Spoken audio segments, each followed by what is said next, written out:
All right, let's not play any games. We have one of the lead sabotagers for Shedeur Sanders on that offensive line that is absolute garbage.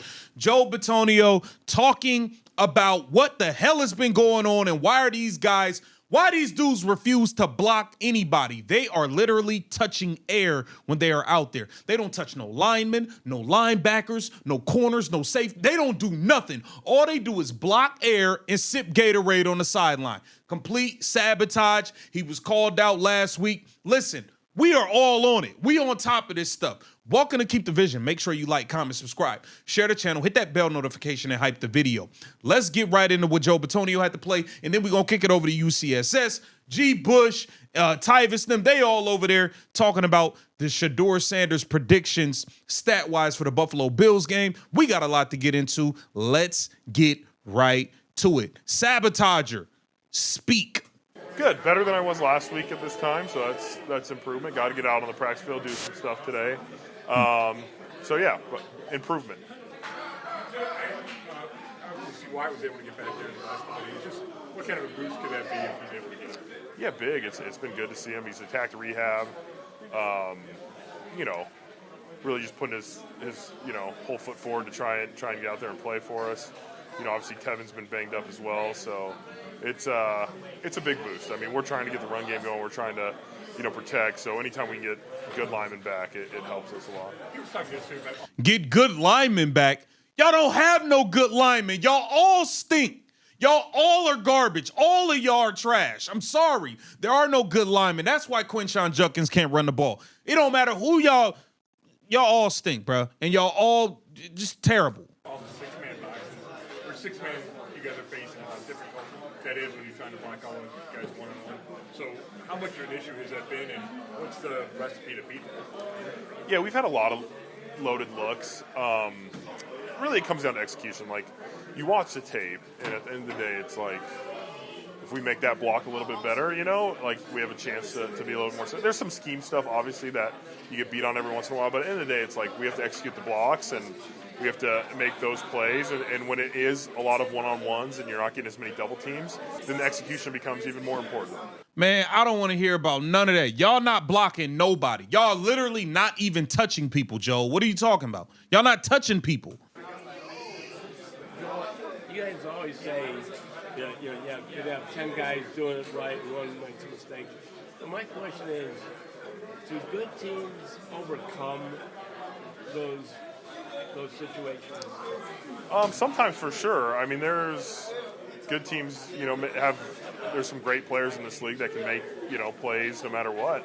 But a lot of times those teams are executing at a higher level. Like when we were successful in our playoff runs and our, more successful seasons, I think we're executing at a higher level, and there's just more efficiency, more big plays. All those things add up over time, and when you can't get the run game going early, then you have to pass, and they can pin their ears back.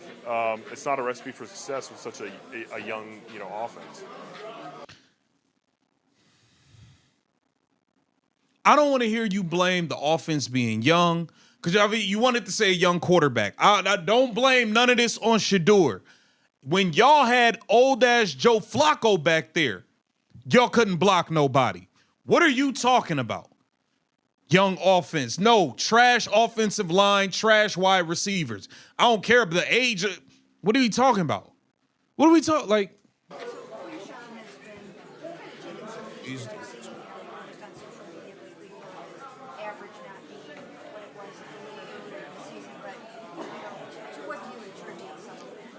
Yeah, it's it's the whole offense, right? Like, Quinshon is still the same runner he was early in the season, so he, if we give him a lane, he's going to make plays for us, and I think we just have to continue to execute. And I think getting a little rut sometimes, like, are we going to see it? Are we going to see it? And if we can get one to break this week or get a good play, I think you get right back on track. And so last couple weeks have been tough, but he's worked just as hard, and he's put his head down, and the guy wants to be great, so I'm not worried about a couple weeks sample size with him. Joel, how have you seen Shedeur just improve when it comes to seeing certain looks? The Bears showed a lot of simulated pressure and then dropping the coverage. I can't believe he tried to blame it on the young. That's not successful when you have a young offense. What? I can't believe he even said that. Yeah, it's difficult. I mean, this league is tough. The Bears did a great job. The Bills are probably up there in disguise as well. So it's going to be a challenge for us. But he's grown. When he first came in the game, I think you saw, some sim looks from Baltimore that we hadn't picked up. And I think against the Bears, we actually did. There's one or two that there was an unblocked guy, but overall, I think we picked up the pressures a lot better, and that's just communication from the center to the quarterback. They're on the same page. They're kind of seeing things through the same lens, and that's been big for us.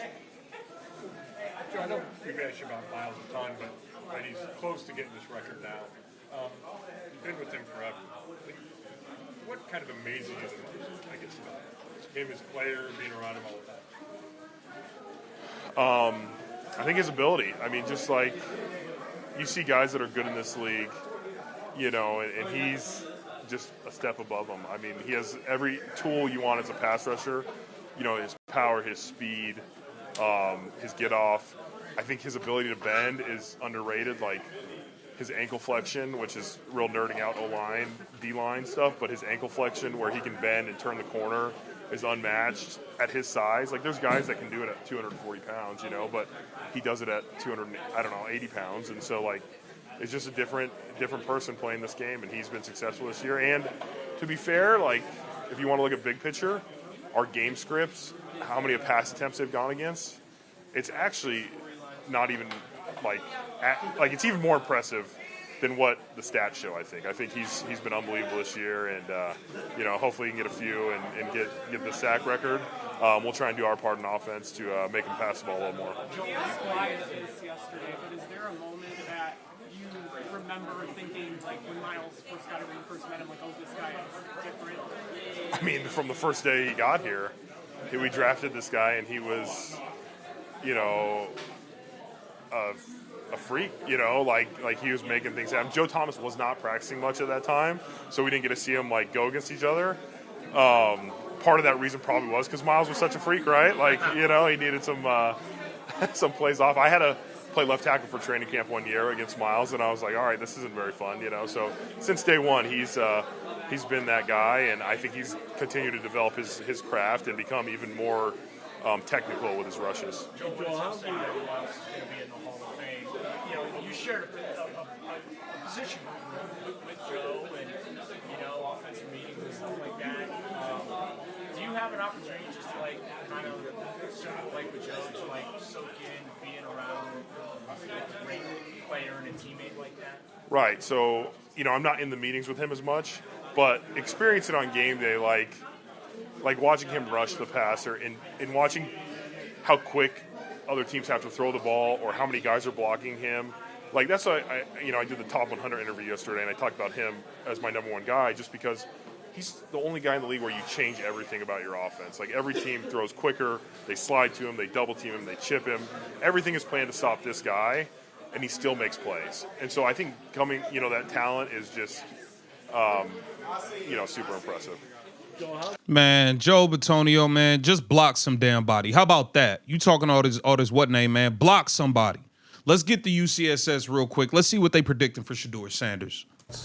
This one I went back and forth on this like 3 times before I decided. But ultimately I thought, unfortunately, there's going to be garbage time at the end of the game. And the Bills' defense is not that good. And now in garbage time... It is the number 2 pass defense in football. It is? Based on what? Yards per game. They've gotten gashed by the run. They've Yards gotten per gashed game. by the run, for sure. Here's you flipping? No, but I agree with your no, but either way, it's going to be garbage time. That's what he's going to get. Here's why. He'll get 200. Corner plus. out, the Benson corner? No idea. Hey, look, I don't. Everybody the Browns play is better than them, so we can't say they ain't good. They good. Everybody's good. The Browns play.